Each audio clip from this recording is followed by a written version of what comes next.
yeah, through that, it kind of got my curiosity going. But I was going through a lot of different things, depression, and there was one night that I was at a point of unaliving myself, unfortunately. And that's when I heard the voice of God. How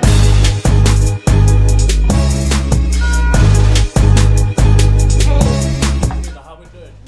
Fine, thank you. Yeah, thank you for coming, and it's always a pleasure to see you. This is not the first time we met. I believe the first time we met was in the Sunday Experience? Oh yeah, in Brixton, was it? Yeah. No, that was in around Brixton, South London. Yeah. Near Elephant and Castle. Oh yeah. I do Wonderful remember that one. experience. It was really good. How does it feel like you are? It's a pleasure when you get invited to to minister and to perform. Mm-hmm. It kind of shows that people are recognizing your efforts in the studio, and you get a chance to perform. Mm-hmm. Am I right in saying that? Yeah, it's brilliant. I mean, to be honest, I didn't expect to be as far as I am in this, with the music. But God has been opening doors since I stepped out in faith and just followed what He asked me to do. So, but it's a real pleasure, especially to sing live on stage with bands and stuff, and just feel the energy of the audience. You would say it's a different dynamic to being in the studio. You're actually engaging with the audience. It's a different dynamic, isn't it? I imagine. Yeah, very, very much so. In the studio, because I have my own kind of studio at home. But yeah, pretty much you can be on your own or you can be with a producer, but there's not really much kind of, unless you can vibe with the producer, there's not really much else going on. But with a live audience, it's a different experience. So. Awesome. So would I be right to saying that as an artist, you're kind of like, well, I put you as a neo soul R&B, but you emphasize that you're in the soul category. Is that right? Yeah. I mean, I can see how you could probably see that. That I probably am more neo soul, but I'd always say that I'm a gospel soul artist. A lot of my songs, or the majority of my songs, are more kind of upbeat, in tempo, and the kind of feel. But yeah, I have done a few songs that are in the style of neo soul as well, so I can see why you'd say that. And so we've always been in the music scene, but in a different capacity. Is that right? That's correct. It's been an organic journey, actually. I didn't really think that God was going to use me in this way. So when I became a Christian, it was a few years before I started being invited to kind of join worship team and things like that. And I felt God was telling me to kind of get my voice trained, which I did. And then I joined a worship team, and then I did outreach team. And then from there I did choir, and it just developed from there. And now you're a solo soul artist. Which is good. Yeah.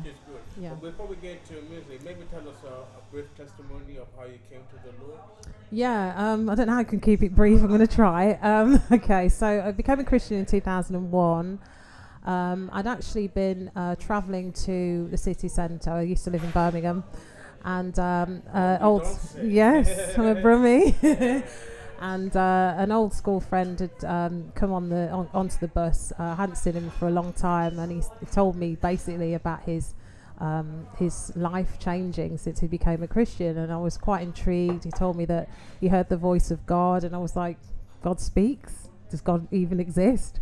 I was an agnostic. I wouldn't say I was an atheist, but through that, it kind of got my curiosity going. But I was going through a lot of different things, depression, and there was one night that I was at a point of unaliving myself, unfortunately. And that's when I heard the voice of God, and it kind of was a very scary experience, but it just changed the way I saw God as a person. I didn't realise that He existed until that moment. And anyway, someone else invited me to church. I went to church, and it felt as if the preacher was just talking about me and all the stuff that I was going through. Like, I'm trying to find anything to fill the void in my life, and which I was at the time. I was trying to find through anything, like partying and drinking and all the rest of it, and nothing was working for me. And then when I went up finally to say a prayer of salvation, I just felt a sense of peace, and as if I'd arrived home, like God had invited me back home. And yeah, I believe there's one person who said our souls are restless until they find rest in you. Exactly. And that is so true. So, would you say you have a Christian family background, or that was a part of your story? My gran was the one that was the staunch Christian. Okay. So when I used to go to visit her in Manchester, she used to always take us to church and tell us to give our hearts to Jesus and all the rest of it. She was very kind of, on fire for God. My mum wasn't so much. Funny enough, my mum became a Christian a few years after I did. Okay. But she'd always send me and my sister to like Sunday school when we were small. But she'd never really go into church herself. So I didn't really grow up in a Christian household in that sense. And let me ask, was there any preconceived notions of Christianity that you held that kind of caused you not to consider Christianity, you or your family? And if so, what were they? I think it was more when I became a teenager, because up until that point I did enjoy Sunday school. I enjoyed hearing the stories and knowing Noah and the whale and all the rest of it. But yeah, when I became a teenager, it just wasn't cool anymore. To be going to church. I wanted to do what everyone else was doing and get up to no good, whatever people were doing. And I couldn't do that being a Christian, and so I just kind of fell into all of the things, so which I won't go into. So let's go back to music and attach it to your life story. Mm-hmm. Would you say soul is a genre that you've always liked before and after? Yeah, my mum had a huge collection of vinyl at home, which I probably don't know what vinyl is, do you? But we used to have loads of records at home that I used to listen to like nearly every week, and just look on the back of these album sleeves and look at the lyrics and sing along and all the rest of it. And it was in the style always like Motown and Marvin Gaye's and Jackson 5, Michael Jackson. Really good. Yeah, all of that stuff. So I listened to a lot of that type of music when I was little.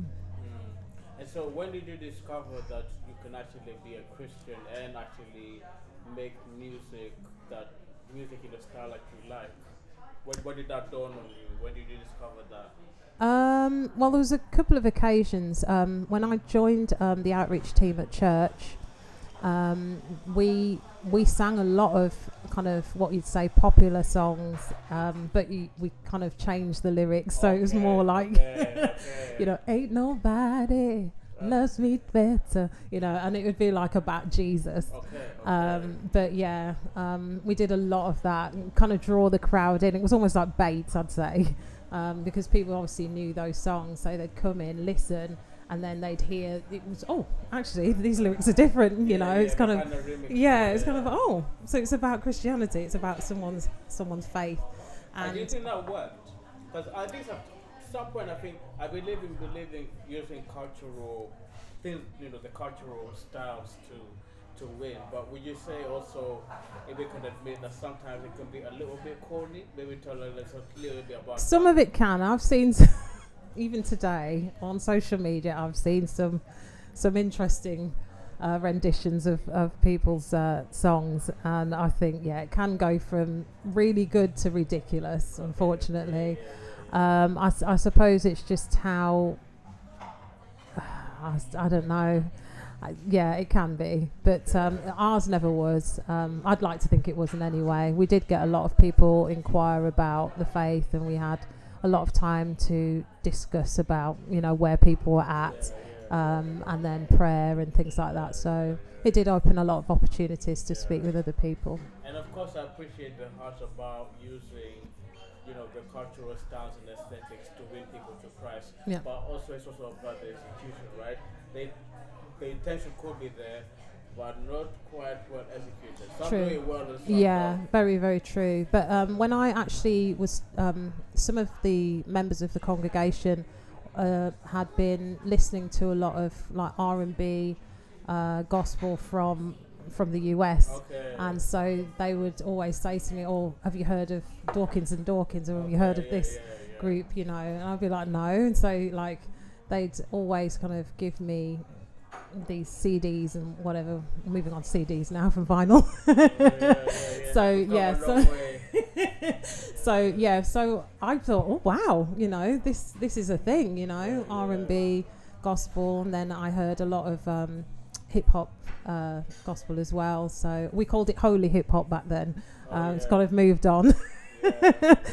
But that's when I started to realise that it was a thing, and when I started to write my compositions, I could hear the melodies in my head, and I would write, and I'd record myself on a phone, and it would be in the style of like soul music. And I believe it stemmed from a lot of the influences that I was I'd been open to. Okay. So you got a project about love. Yes. Now I know it's a bit of a cliche question to ask, why would you sing about that? Because a lot of songs are about love. Yes. But why did you? What is it that you want to communicate, and why do you want to hone in on that topic? Even though we all know it's the greatest thing, and it is. It is, yeah. 1 Corinthians 13, right? It's the greatest thing. It All is. is love. But why have you felt led to talk about that?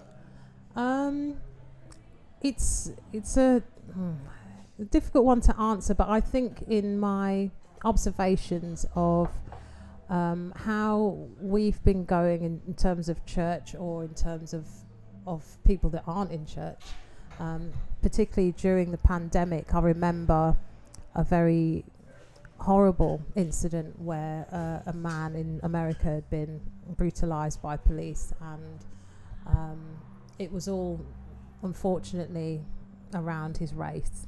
And then I saw how people kind of got together in solidarity to kind of try and make things better, and change the kind of narrative about people of our colour, basically, and how people should be treated fairly. And that's where one of my songs, Love Always Wins, came to being. But then from there I started to think more about how are we actually loving? Are we actually loving to one another as Jesus had commanded? And why does it seem so hard to love one another? You know, we still have a lot of issues that surround church, or even, you know, the wider world. Why are wars still happening? Why are there so many disagreements? Why are there so many things going wrong in humanity? When Jesus has told us we need to love one another. So I think I was just trying to touch on the practical ways in which we can show more love to one another. And I just kind of looked at it from that point of view. I see why this is a needed topic, and I would like to hear your thoughts and about this. You know, especially as a Christian, when we grow in our faith, especially for someone like myself, we want to get into the quote unquote deeper things, the theological things. Try and get into some theological debate about what will happen in the last days, and everyone has their own perspectives on why this, and then they relegate these 2 commandments that the Lord Jesus gave about loving one another as, that's just a racist, let's move on to the rest.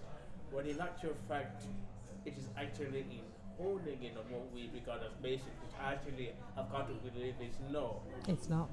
That it is actually what should be the main characteristic. And I have seen it in my life where you grow in the knowledge but you don't grow in love. And in fact the Bible warns about that. Paul talks about how knowledge puffs up but love builds up. Exactly. And I feel that is a quotation, especially in the Western church, that we can get so engrossed in knowledge and learning and thinking trying to assert that you're right and this denomination is wrong.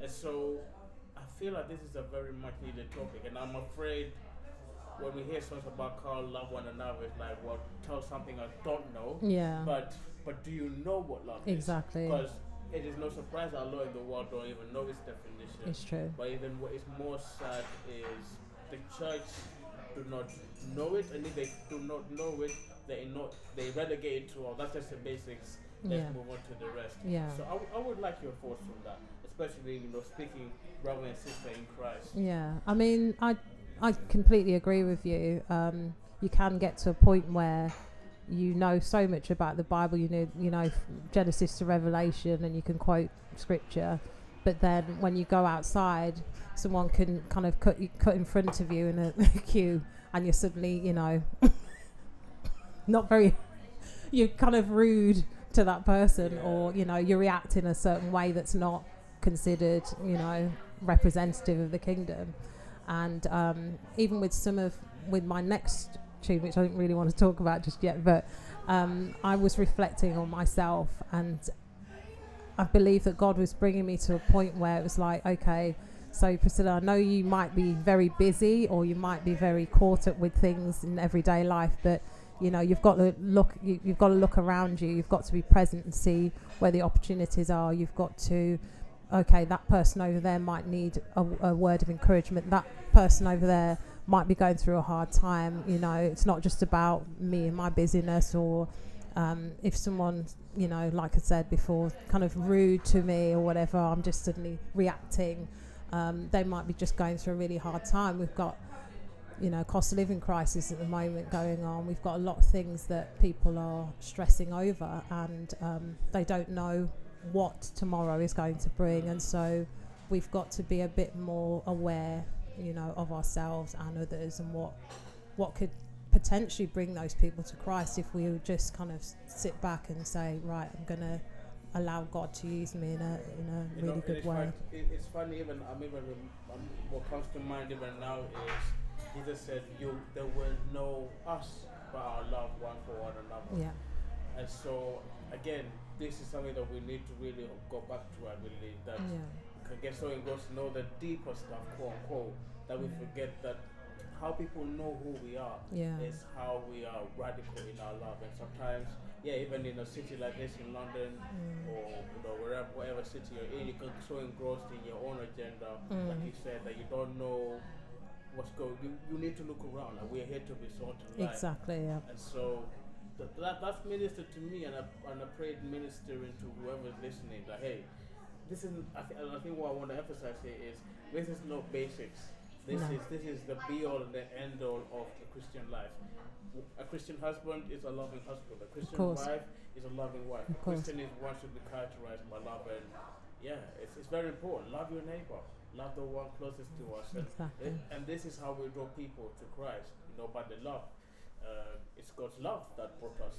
Exactly. God so loved the world. The message of Christianity is love. Yeah. God is love, and I think we sometimes get into the quote unquote when they get into the things about eschatology and how salvation really works, and getting our theology right on track, and we kind of forget that it's about who we are and the love that we show people. Yeah, so, I mean, even grace. Yeah. We've got to show grace to other people, because at times I've had grace shown to me, and I've not even thought about it. If Priscilla's acted out of character, that's not like her, but maybe she's got a lot going on. Maybe I need to start being more gracious to the next person, because that might be the case. So you do mention 1 Corinthians 13 says now believes all things.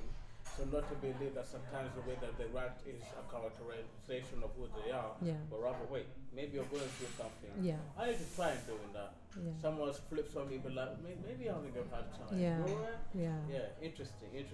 So here's a challenge.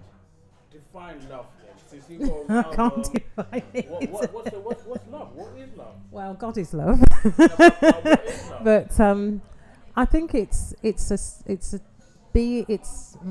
sense of being and doing. It's like a lot of people say it's an action word, which I do agree. So it's in how you treat others, and I believe that it gives a sense of ease and a sense of peace, and as I said before, it just draws people to God. I think when I'm talking about a sense of being, because God says that He is love, you know, He's loving Himself. Even if He doesn't do anything for us, He Himself just encompasses that whole kind of emotion of love. And I think it is difficult to define, but I suppose you only kind of really know once you spend more time with God, and He shows you more and more of Himself to you. Yeah, very good. I mean, sorry, I like that. I think that's a good answer. Anyway, so let's move on to another topic. Um, I think the last time we spoke, you were going through a family loss. Oh yeah. And that's hard. It's hard. Yeah. But it's hard because we're losing a loved one and kind of connection. So that's painful. Like, definitely painful. It's very heartbreaking. And so, what advice would you give? And of course, you are in it as well. And so, I guess the question I will ask is, how you negotiate that whilst also, living out the Christian faith, living by faith, but also in the midst of the sorrow and pain. I suppose it's, for me, I've learnt just to allow myself to go through the stages of grief, and even up to yesterday, because I was feeling quite low. You do miss the person that's gone, and it's normal. It's perfectly normal. And I do believe that God has been allowing me to feel all that I need to feel, but I have to also express that to Him as well. So that's how my faith is kind of kept strong in God, Him giving me the space to grieve, but also pulling me in to kind of also tell Him how I'm feeling. So if I'm feeling frustrated, or I'm not feeling happy about the fact that they've gone, or I'm feeling angry or whatever, just come to Him and let Him know, because this is a relationship that we have with God, and we've got to be, even though He knows already, He wants us to kind of feel comfortable enough to talk to Him about those things. So I believe that's really what's kept me strong. One of the most powerful verses is Jesus wept. Mm-hmm. And one thing that gives me comfort is that we serve a God who is a high priest, of course, who sympathizes with us. And so Him being a sympathetic, like He actually knows. He does. When Lazarus was dead, he was in sorrow. Yeah. And He even knew what would happen, that He would raise him, but He actually sat in that moment and felt what His loved ones, Mary and Martha and everyone felt, that this guy is dead. And it hurts, and he cried. And I think, in as much as that's just a verse with 2 words, it's a very powerful verse, because it shows that He's sympathetic. He knows what we're going through. He does, And that's the beauty of Christ, that He became a man, and he knows everything that we go through. So He's not surprised. He's not foreign to what we go through. Exactly. And that's one thing I love about my faith, I have to say. Yeah, and the fact that He says He comforts those who mourn is also, that's been my experience. I've a lot of the time felt His presence, and almost like I felt like a hug in a way when I've needed it. And I've really felt that someone is there with me as I'm going through the difficult times. So music. So let's get back to music. But beautiful, by the way. Thank you. So soul is an old genre, if I could be honest with you. Okay. So let's be honest. so why are you sitting there, and and how do you feel, like, on the music space, in light of all the genres are emerging and continue to emerge, and you're kind of sitting in that space? How has it been? What do you feel God's calling you to? How are you negotiating the fact that there's new artists and new genres and this and that, and yet you're sitting in the lane that you sit? How are you negotiating all that? It's been an interesting journey, actually. As I said, when I started, I was with this type of music was from the outreach teams, and then when I started to write stuff, it was kind of drawing influences from what I'd been listening to and what I'd been into, and I feel that I'm just staying true to myself. I'm very much inspired by the style of music that I sing. And when I'm, even if it's just a beat and I'm kind of freestyling at home, it's very melodic, very kind of soulful. So that it's obviously just me. It's springing from my heart. It's what's authentically Priscilla Bailey. I'm not really bothered about, kind of other people and what they're doing, because that's their path. And so I've learned to kind of just stay focused on what it is that God's inspiring me to do. I do believe he's inspiring me. I've been in the car at times, melodies just come into my head and I've just been singing away and I'm like, where's this coming from, kind of thing. So it's almost like it's been downloaded from heaven. And I have been questioned a few times, why aren't you doing Afro beats, why aren't you doing reggae or some other genre? But it's because that's not what's natural to me. It doesn't mean that I don't want, I couldn't jump on an Afrobeats, song or whatever. I think it would be probably more of a feature, if I'm honest. But I do feel that, soul is my lane. It's my thing, and as I've grown as a songwriter, I believe my songs have become stronger and stronger actually in that genre. And to be honest, I hear a lot of younger people now getting into soul and into neo soul and the stuff that I'm doing. They even put their own spin on it. So soul is here to stay. So. I mean, it is a timeless genre. I believe that. I think it's a timeless genre. I know that people are still spinning Motown, like genre we mentioned before. It's a timeless, Yeah. And, there's some songs that back in the day, stars back in the day, that still linger, and so it's true. Yeah, it's people true. doing remakes and all kinds of stuff. So it's one of those things that just hasn't kind of died off, and but I think that soul is still relevant. And you can definitely see it in influences across so many genres as well. Yeah. I think because it's just such an uplifting kind of upbeat kind of genre. So, and there are many people in the UK scene that are taking efforts to kind of champion soul and other related genres. And among them is NK Soul, who does a neo soul. Oh, yeah. So, I'm sure that must be really encouraging that there are people out there really championing, your music and other artists of your lane, isn't it? And the fact that even NK Soul is a young man doing it as well. Yeah. He's not doing what it's trending, he's doing what he likes. He told me that. Yeah, he said he wants to hear music that he's into, and that's the reason why he put the events on. But there is a growing interest in his events as well, which is really, really cool. I think it's just about really exposing people to it as well, because if it's not being played or championed, then people don't really know it exists. But so it's really good that he's doing that. And what came to mind the other day actually was where it said in the Bible about your gift making room for you.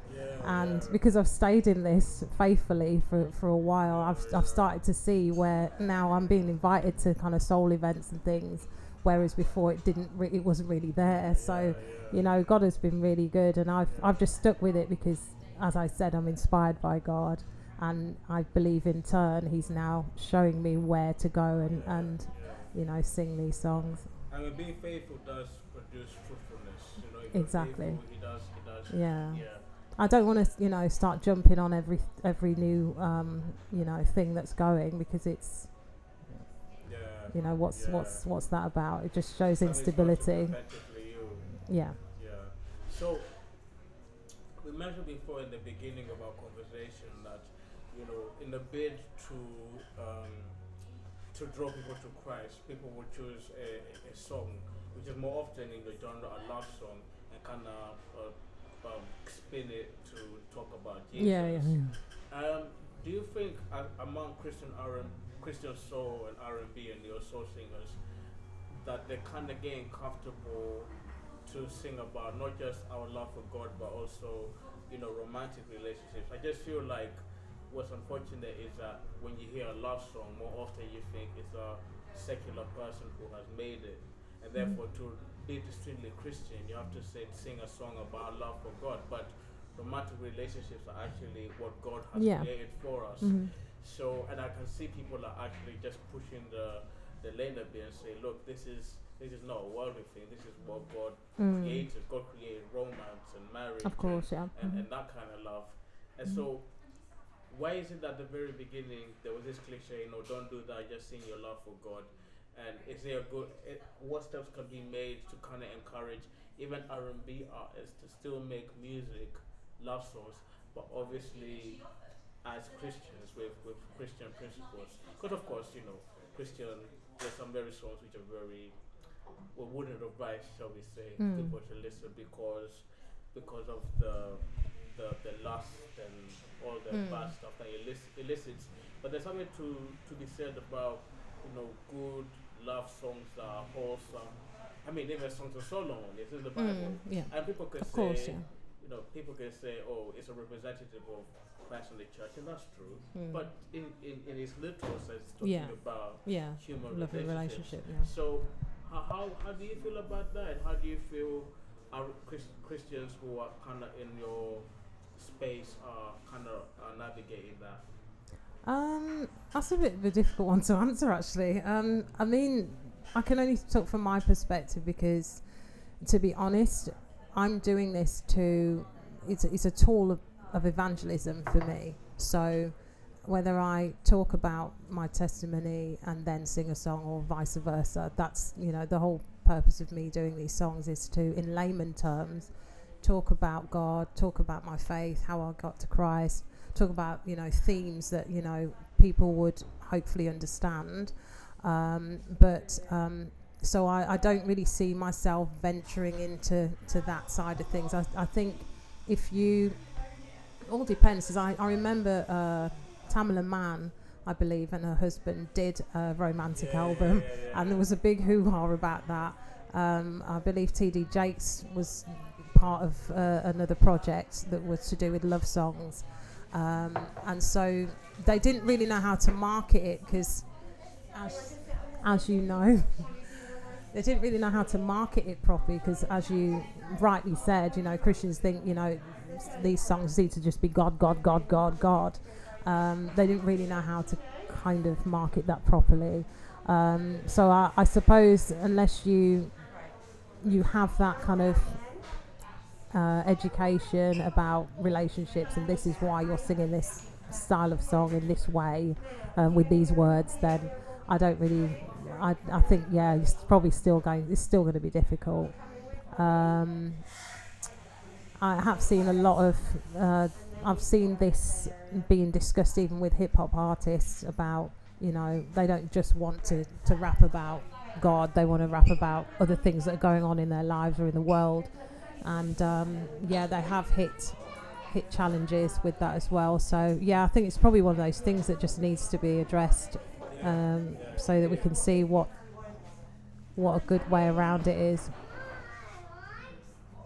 Okay, so talking about your music so far, what would you say would be a credit to your success? And then secondly, what are some of the things you feel you would want and need in order to kind of take the next step forward? How did you get here, and what's the next step? How did I get here? Wow. Sometimes I wonder. I was in choir. I just remember I was in choir, and it's becoming more and more kind of placed on me the responsibility of kind of leading like a lot of songs in choir, whereas before was just in the alto section carrying harmony. It was like, oh, Priscilla, can you do such and such? And so I started to sing a lot on my own, and there was also a lady that I used to do harmonies with, who she had her own studio, and she did a lot of this is probably where the neo soul element came in, because she was proper neo soul. She still is. So I just went along, saw what was going on and all the rest of it, and she said, well, why don't you put something on a track? And at the time she was forming a group called Chosen. I don't know if you've heard of them, but so I was on a track with them featuring, and it kind of just went from there. I was just started to make songs and just seeing how it all worked and all the rest of it. But it was a scary thing, you know, stepping out on my own, not having anyone behind me. It was a real test of faith. But I have stuck with it, and I have grown in confidence, and with the singing and the songwriting. And I think that has really been the reason why I'm still here, because I'm sticking to what God has put me into, and I believe that that's what he carried me into anyway. I did have a lot of prophecies at church as well about coming out and singing for God and all the rest of it. So this has just been him fulfilling that, you know. And so, like I said, staying with the soul music, sticking with the songwriting. I do it regularly, sometimes several times a week. I'm writing songs. I've got different songs. If you see my TikTok, there was one year I was just putting up my songs every other week. And I'm because of that, I believe I'm where I am, because people are listening and they're supporting and they're liking what I'm doing. So what are the steps for? What do you think you require for the next step forward? What would you say are some of the things you need to keep doing in order to even go to higher heights? Well, I'm going to Texas in the next few months. This is like a gospel music summit, and it's kind of an education to artists about how to take their ministry to the next step, or the next stage. And so from there, I'm hoping to get some information, but also collaborate with other artists from that side of the globe, because I want to do a bit more of that. I collaborated with one guy on artist on Heaven. But I'd like to do more of that and hopefully get some sync opportunities, perhaps, you know, soundtracks to films, or and even musical theatre. That would be really nice. But I'd love to get a band together at some point as well and do a few gigs. That'd be good. So, we're drawing to a close. Tell us about the last project, when to expect it, what your hopes for the project, and tell us about that. So the project, I'm just hoping it will just eclipse the success of my first album, Walking in the Light. I have my new single coming out on the 26th of July called Beat of Love, and it's an amalgamation, as I said, of songs around the theme of love, loving one another, loving God, and I'm hoping it will touch hearts and minds and really get conversations going, and, you know, and people just enjoying the music, you know. I'm hoping that I'll get a lot more success through that. So Thank you so much for your time. Thank you. Please tell me a question I always ask my guests. What do you love about serving the Lord Jesus? I think it's been like an adventure, if I'm honest. There's always something that has just blown my mind. Every corner I've turned, every time he says do this and I do it, then there's something else wonderful that happens. I wouldn't have even imagined being on stage with some of the people that I used to listen to, and that's something that's really, you know, it's made me very, very amazed by how God works. But I think the most important thing is obviously the connections I've had with people that have heard my music and seeing how it's touched them and kind of questions that they've raised. That's been really, really good. Priscilla, thank you so much. Thank you so much.